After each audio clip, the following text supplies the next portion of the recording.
Nokia 6700 সবথেকে আকর্ষণীয় দিক ছিল এই ফোনের সৌন্দর্য। দেখতে যতটা সুন্দর ছিল ঠিক তেমনই এই ফোনের পারফরমেন্স ছিল দারুণ। নোকিয়া 6700 ফোনটি প্রথম লঞ্চ হয় 5 এপ্রিল 2010 সালে।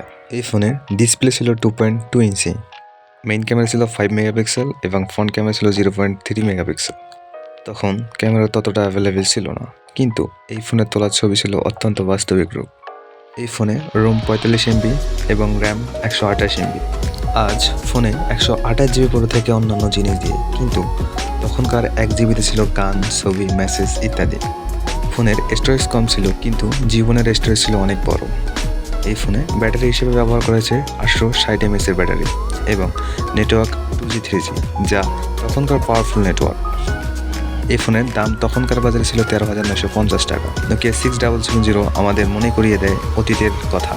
ফোন ছোট হলেও ফোনের সাথে কাটানোর স্মৃতিগুলো ছিল অন্যরকম।